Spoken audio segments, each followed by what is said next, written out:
Mkutano huu unalenga kuwajulisha umma, wawekezaji pamoja na wadau wa maendeleo kuhusu tukio kubwa kabisa la tamasha la pili la uwekezaji Zanzibar 2026, yaani Zanzibar Investment Summit 2026. Kwa nafasi ya kipekee, naomba nichukue fursa hii kuwashukuru viongozi wetu wa kitaifa wakiongozwa na Mheshimiwa Dr. Samia Suluhu Hassan, Rais wa Jamhuri ya Muungano wa Tanzania, na Mheshimiwa Dr. Hussein Ali Mwinyi, Rais wa Zanzibar na Mwenyekiti wa Baraza la Mapinduzi, kwa namna wanavyoliongoza taifa hili kwa misingi ya amani na mshikamano wakati tunasherehekea miaka 62 ya muungano wa Tanganyika na Zanzibar. Wizara ya Kazi na Uwekezaji kupitia Mamlaka ya Kukuza Uwekezaji Zanzibar ZIPA inapenda kuutaarifu umma wa Tanzania, wawekezaji na wadau wa maendeleo kwamba tamasha hili la uwekezaji Zanzibar 2026 linatarajiwa kufanyika tarehe 3 hadi tarehe 5 mwezi wa Juni 2026 katika ukumbi wa Golden Tulip Airport Zanzibar. Tamasha hili linatarajiwa kuleta zaidi ya washiriki 500 kutoka ndani na nje ya nchi, wakiwemo wawekezaji wa kitaifa na kimataifa, watunga sera, wafanyabiashara wakubwa, washirika wa maendeleo pamoja na wanadiaspora. Tamasha hili linalenga kutanua wigo wa uwekezaji Zanzibar na Tanzania kwa ujumla katika sekta ya uchumi wa bluu, afya, usafiri wa anga, uzalishaji viwandani, usafirishaji wa baharini, utalii wa hadhi ya juu yani high end tourism, na nyumba za biashara kwa maana ya real estate development. Tamasha hili limebeba kauli mbiu isemayo Promoting Investment Diversification for Sustainable Development in Zanzibar, Shaping Zanzibar's Next Growth Story. Kauli mbiu hii inakisi dhamira ya Zanzibar na ile ya Jamhuri ya Muungano wa Tanzania ya kupanua wigo wa uchumi na kuharakisha maendeleo jumuishi.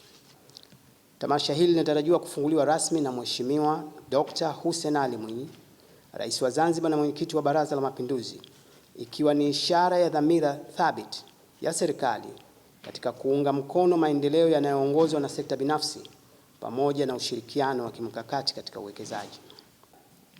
Kupitia tamasha hili, serikali imetayarisha miradi ambayo itatoa fursa kwa wawekezaji binafsi kushirikiana na serikali katika maendeleo ya nchi ili kuhakikisha kuwa uwekezaji huu unatoa tija za ajira na vipato kwa wananchi wa Tanzania.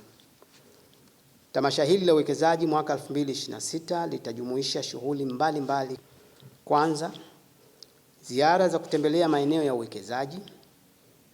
Pili, maonyesho ya uwekezaji kwa maana expo.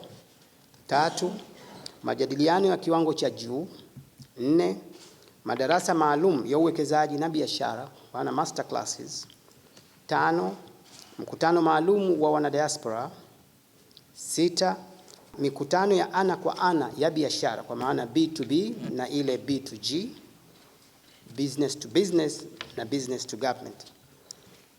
7, hafla ya chakula cha jioni cha kuwatambua wawekezaji bora kwa maana investment gala dinner. Tunapenda kutoa wito kwa Watanzania wote, wawekezaji wa ndani na nje, wafanyabiashara, taasisi za fedha, washirika wa maendeleo, wana diaspora na wadau wote kushiriki kikamilifu katika tukio hili muhimu. Na katika serikali yetu ya Jamhuri ya Muungano wa Tanzania ya Mheshimiwa Rais Dr. Samia Suluhu Hassan, lakini pia serikali ya Mapinduzi ya Zanzibar, lengo limekuwa kuongeza mara zote wawekezaji wa ndani.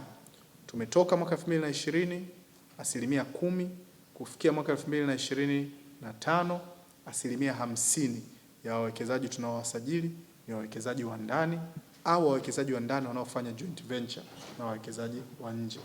Kwa mara ya kwanza katika robo ya kwanza ya mwaka huu, namba hiyo imefikia 54% ya wawekezaji ambao tunawasajili baina ya taasisi zetu mbili ni wawekezaji wa ndani. Kwa hiyo tunataka hiyo iende ifike 60%, ifike 70% ili uchumi huu ambao unauona Dr. Mwinyi na Dr. Samia wanaopambania kwa ajili ya Watanzania uendelee kuwa na manufaa kwa Watanzania. Sasa kitu kizuri ni kwamba baada ya summit ile, katika miradi 5 yenye thamani ya zaidi ya dola milioni 750 miradi yenye thamani zaidi ya dola 430 ilisajiliwa Pemba. Hii kufanya zaidi ya 55% ya thamani ya miradi iliyosajiliwa katika kipindi cha mwaka 2025 inakwenda kuwekezwa Pemba.